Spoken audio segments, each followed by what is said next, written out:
right, let's get started.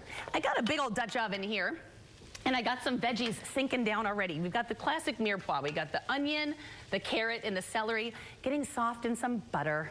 Using a little butter, a little bit of olive oil, getting that flavor in there. So if you want to make this vegan, just olive oil. There you go. Start there. Now, this is one of the ingredients I add that's a little bit odd, but that's okay. I like to add a sweet potato in here to add a little sweetness. And what I love about sweet potatoes is they're hearty, they're satiating, they fill you up. It doesn't make you feel like you're eating health food, in my opinion, unless you're my children who refuse to eat them. Now, I did tell you, Jack is actually eating potatoes now. Life is exciting for me. You've all heard me talk about how much I can't stand the fact that my children don't eat potatoes, but we are on a roll, and he tried sweet potatoes and liked those as well. It's like a little gift. Now, Josh Swanson's on today, and he and I both commiserate because he has a little boy about the same age as my children, and he has also got a picky eater. So for all you parents out there who are like, my kid's a picky eater, I'm failing, we're chefs. We have made these children the best food they've ever had. They don't want it. It's not your fault. It's not my fault. It's not his fault. What is with these children? They'll figure it out, though. They always do. All right, I'm doing a small dice on this sweet potato here. And then we'll get our other veggies in. Of course, we're going to do some garlic, some zucchini. But if I put that in right now, it is just going to wither away. I want a little bit of structure on those.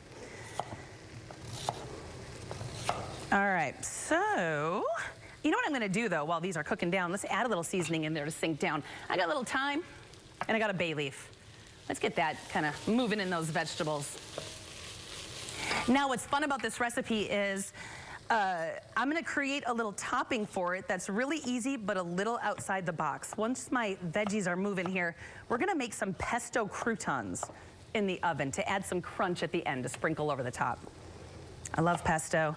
Actually, we had a chef here not too long ago who made pesto here, and Sarah was smart and kept it and threw it in the freezer. So we're actually using the pesto that he left. We're not wasting anything around here. We want it all, and it was delicious, so we're keeping it all.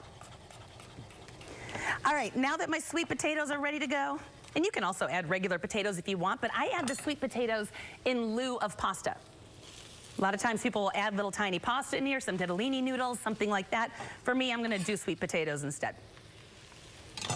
Give those a good stir. Let's get some garlic in there as well. I got 3 big garlic cloves. I don't know if you guys know this or not, but I like garlic. I got my garlic earrings on today even, because that's my jewelry of choice. Just give these a nice little chop. They don't have to be perfect. And this is one of those recipes that if you want to use your garlic, go right ahead. There are certain ones I want you to use fresh raw garlic for the flavor, but if garlic makes your life a little easier on this, just go ahead and add a big old scoop in there. Garlic. Give that a good stir. And now I'm going to do some zucchini. I add zucchini to pretty much anything because it's one of the vegetables my children will eat. I grate it into muffins. I add it into every soup, every pot pie, everything I do. Get zucchini because it just kind of disappears into food.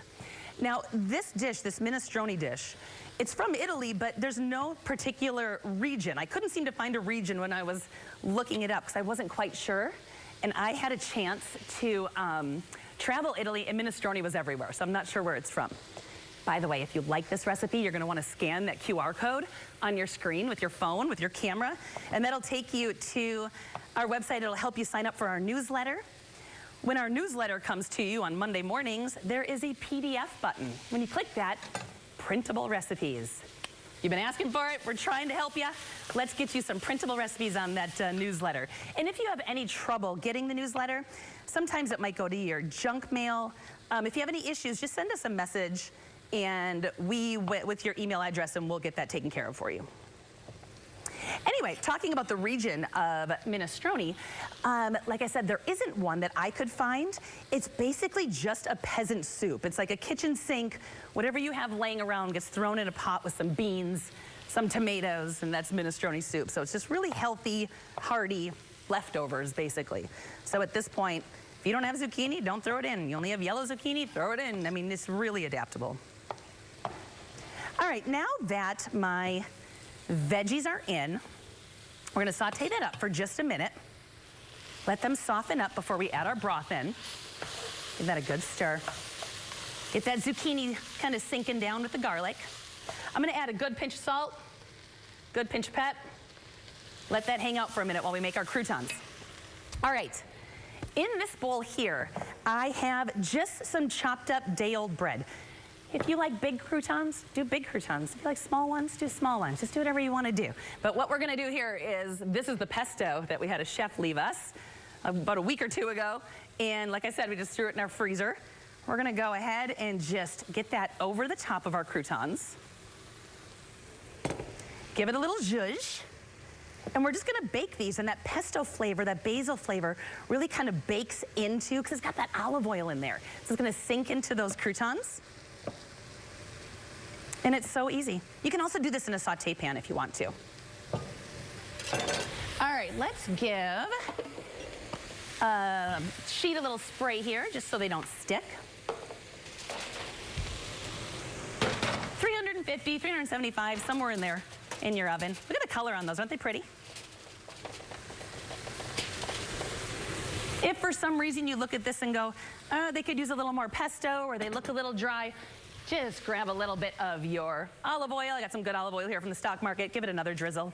If you feel like they look dry, they might be totally fine. We'll do a little swap out, because Sarah made some this morning that are beautiful. Those look crunchy, bright green. You got that kind of green pesto that sunk into them. I love them. Put them to the side. We're going to use those as a little crunchy garnish over the top. All right, now that my veggies have really had a chance to soften, let's go ahead and add in some traditional ingredients.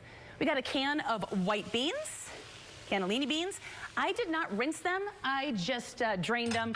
I didn't rinse them. I kind of like that starchy water that they're sitting in to kind of help thicken up the soup. I also have a can of tomatoes. Sometimes I just use diced tomatoes. Sometimes I use fire roasted tomatoes, whatever you got in the pantry. I'm just using regular diced tomatoes today. Then we're gonna go ahead and add in our vegetable stock. That's what's keeping this vegetarian. You are welcome to add chicken stock if you want. But let's get some stock in here. Truly, I mean, with the exception of, you're gonna have to cut some veggies, but with the exception of that, this is such an easy, affordable soup. That's what I love about this soup as well. This is not an expensive soup to make, but it tastes like it is. Now, a lot of people at this point will stir in bacon to add a little meat in there, Italian sausage, something like that. We're not doing that today. We're gonna keep it like this, but I do want to add an umami flavor into this. When you get wedges of Parmesan, I love Parm. Parm's probably in the top 3 favorite cheeses of my life. When you get a wedge of Parmesan, what I want you to do is I want you to keep that rind, wrap it in plastic wrap, throw it in your freezer. And this is gonna add, now this is keeping it from being vegan, it's still vegetarian. You can skip this part if it's vegan, but just drop it in. Actually, we have 2. We had a little bit of rind left there too. Let's just go heavy. And you're gonna drop that in, and what that's gonna do is impart this really beautiful, rich umami flavor into the dish, and then we'll just pull it out right before we serve it. It's just one of those ways to take a classic soup and just elevate it a little bit. And it's just something you probably had sitting in your freezer because you weren't sure what to do with it. So always keep the rind. Adds great flavor. Now, we're gonna bring this up to a simmer.